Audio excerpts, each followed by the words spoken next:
ہم سب سحری کے لیے اٹھتے ہی ہیں. تہجد کے لیے شرط یہ ہے کہ عشاء پڑھ کے سویا جائے. تو عشاء ضرور پڑھے, تراویح ضرور پڑھے, اور اگر آپ نے سونا ہے تو سو جائیں.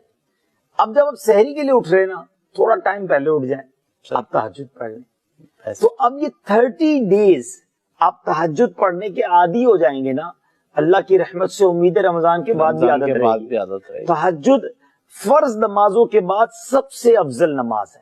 اور ناظرین, یہ خاص دعاؤں کی قبولیت کا وقت ہے.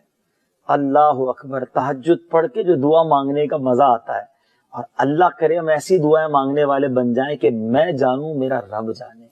اکیلے میں جانماز بچھائیں, رات کا پہر ہو, ہاتھ اٹھیں اور آنسو بہیں, یقین کریں یہ وہ وقت ہے آپ جو مانگیں گے عطا کیا جائے. اور نبی پاک بھی رات کو اٹھ کر دعائیں مانگتے